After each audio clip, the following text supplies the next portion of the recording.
actuellement pour que li nga xam ne mooy mbënd bi ñu mën ko maîtriser naam mbënd mu mu ñàkk parce que ça dépend des circonstances parce que avec changement climatique yi on ne peut pas maîtriser loo xam ni xamoo nan lay demee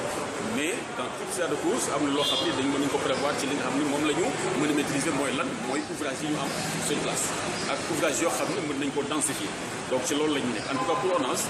li nga xam ni am nañ ci réseau d'eau pluviale fii à Dakar war na ëpp 180 kilomètres linéaires donc ci la ñuy xool naka la ñu koy curer donc curage boobu dana yëmbal li nga xam ne mooy demul ndox di wax ni aussi li ñuy wax station de pompage donc station de pompage day faciliter aussi donc évacuation li nga xam ne mooy ndoxu taw boobu aussi il faut que ñu entretenir ko donc liggéey yi commencé na ak des prestataires loolu aussi su motee rek li nga xam ni mooy ouvrage yi nga xam ne existe déjà dana mën a def seen liggéey bu baax mooy drainer li nga xam ne mooy di wax ni rek en dehors de curage bi ak entretien station de pompage yi ñu ngi liggéey ci toujours accompagnement État du Sénégal à travers le président de la République donc certains points comme par exemple Parcelles Assainies unité bi ñuy wax unité 15 ak unité 7 jël nañ ko en charge pour que ñu densifier réseau bi mais aussi mettre en place li ñuy wax station de pompage donc kooku dana tax point boobu ñuy wax unité 15 ak point unité 7 ñu jël leen en charge pour que quand même li nga xam ne amoon na daaw donc mu mën a wàññeeku bu baax mën nañ dem Pikine aussi ci point bi ñuy wax Dominique parce que foofu baaxoo la donc station bu fa nekk na station boo xam ni dem na ba vraiment dafa surchargé dañ fay def beneen station travaux yi commencé na pour vraiment jël en charge li nga xam ni moo doon problème bi foofu au niveau de Dominique ak aussi Ndiaga Mbaye au niveau de Cambérène même chose aussi am na benn station de pompage bu ñu war a renforcer foofu pour quand même problème bi nga xam ne amoon na daaw donc te amoon na année yëpp mu mën a wàññeeku bu baax ak réseau accompagné ak réseau boo xam ne drainage donc au pluvial donc loolu la ñu xool ni suñ ko defee rek dana mën a en tout cas wàññi lu bari naam ONAS moo ngi fi mais APIX moo ngi fi ADEM moo ngi fi ku ci nekk ak sa wàll ñu ngi liggéey li nga xam ne mais lëkkaloo moo ci am solo parce que am na ouvrage yoo xam ni de sama naataangoo déjà fi dañ fi ñëw sax ouvrage yi nga xam ne réalisé nañ ko ñu confié ñu ko donc à travers un protocole pour ñu xool naka lañ koy gérer donc dans l'exploitation kooku am na solo lool parce que cohésion boobu mooy tax donc li liggéey bi ñuy def mu mën a am cohérence mu efficace et heureusement vraiment avec vraiment l'accompagnement du gouverneur comme ni nga sant mooy président donc régional de la gestion des inondations donc kii mu toogal fii ki nga xam ne mooy sëñ Mbaye Thiam le ministre de l'assainissement qui coordonné li nga xam ne lépp loo xam mooy gestion des inondations. pour département Kër Massar mooy projet bi nga xam ne commencé woon na daaw donc avec 7 milliards yi nga xam ni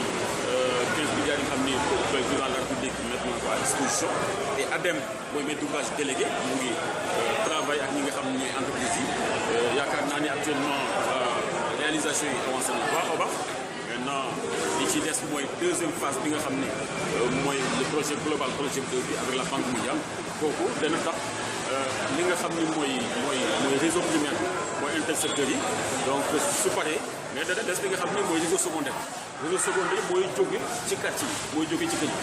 réseau secondaire yow nag bu ñu leen wax ni lépp mën na sotti rek mais dana am loo xam ni dana sotti loo xam nag sottiwul nag li ñuy wax mesure conservatoire dañ ko mettre en place te mesure conservatoire là dana accompagner li nga xam ni mooy gestion donc ndox mi au niveau de Kër Massar. liggéey bi nga xam ne tàmbali ngeen comme di éviter inondation. pàcc la parce que lii ONAS di def ONAS mu ngi koy suivre lii ADEM di def ADEM mu ngi koy suivre lii APIX di def aussi APIX mu ngi koy suivre donc am na des plans vraiment de réalisation bien déterminés un planning donc bi ñu teg di ko suivre mais li may yaakaar mooy muy ANAS muy ñenn donc lépp loo xam ne war nañ ko mën a def d'ici hivernage bi dañ ko def maintenant su amee loo xam ne nag àggul parce que peut-être matuwaay yi jotewu ko dañuy teg loo xam ne ay mesures conservatoires yoo xam ni dana vraiment jël li nga xam ne moom mooy préoccupation inondation. D'accord. Lan nga fas yéene def ci actuellement pour que li nga xam ne mooy mbënd bi ñu mën ko maîtriser naam mbënd mu mun ñàkk parce que ça dépend des circonstances parce que avec changement climatique yi on ne peut pas maîtriser loo xam ni xamoo nan lay demee mais dans tout état de cause am na loo xam ni dañ mën nañu ko prévoir ci li nga xam ni moom la ñu mën a maîtriser mooy lan mooy ouvrage yi ñu am sur place ak ouvrage yoo xam ne mën nañ ko densifier donc ci loolu la ñu nekk en tout cas pour ONAS li nga xam ni am nañ ci réseau d'eau pluviale fii à Dakar war na ëpp 180 kilomètres linéaires donc ci la ñuy xool naka lañ koy curer donc curage boobu dana yëmbal li nga xam ni mooy demu ndox mi di wax ni aussi li ñuy wax station de pompage donc station de pompage day faciliter aussi donc évacuation li nga xam ne mooy ndoxu taw bi boobu aussi il faut que ñu entretenir ko donc liggéey yi commencé na ak des prestataires loolu aussi su motee rek li nga xam ni mooy ouvrage yi nga xam ne existe déjà dana mën a def seen liggéey bu baax mooy drainer li nga xam ni mooy ndoxu taw di wax ni rek en dehors de curage bi ak entretien station de pompage yi ñu ngi liggéey ci toujours accompagnement État du Sénégal à travers le président de la République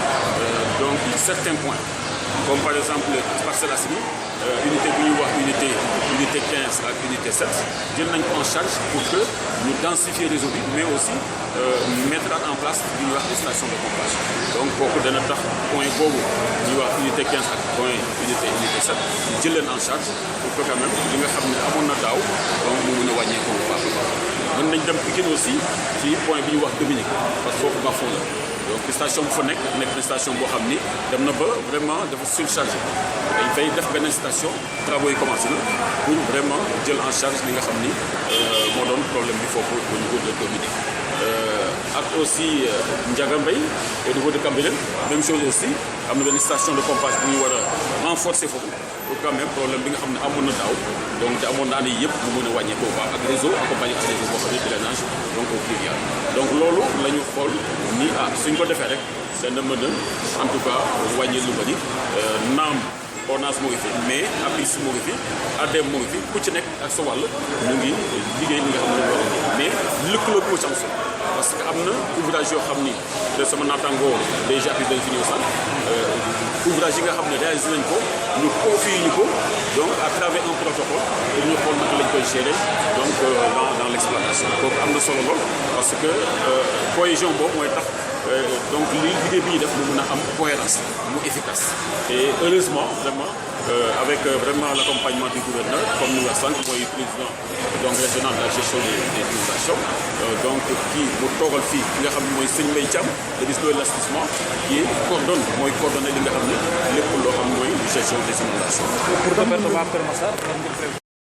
mooy projet bi nga xam ne commencé woon na daaw donc avec 7 milliards yi nga xam ni 15 milliards yi nga xam ni président de la République mettre na ko à disposition et ADEM mooy maître d'ouvrage délégué mu ngi travail ak ñi nga xam ne ñooy entreprise yi yaakaar naa ni actuellement réalisation yi avancé na baax a baax maintenant li ci des mooy deuxième phase bi nga xam ni mooy le projet global projet 2 bi avec la Banque mondiale kooku dana tax li nga xam ni mooy réseau primaire mooy intersecteurs yi donc su paree mais dana des li nga xam ni mooy réseau secondaire mooy jóge ci quartier yi mooy jóge ci kër yi réseau secondaire yow nag bu ñu leen wax ni lépp mën na sotti rek mais dana am loo xam ni dana sotti loo xam nag sottiwul nag li ñuy wax mesure conservatoire dañ ko mettre en place te mesure conservatoire là dana accompagner li nga xam ni mooy gestion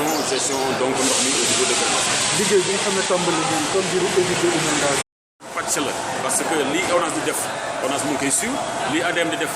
ADEM mu ngi koy suivre lii APIX di def aussi APIX mu ngi koy suivre donc am na des plans vraiment de réalisation bien déterminés un planning donc bi ñu teg di ko suivre mais li may yaakaar mooy muy ANAS muy ñenn donc lépp loo xam ne war nañ ko mën a def d'ici hivernage bi dañ ko def maintenant su amee loo xam ne nag àggul parce que peut-être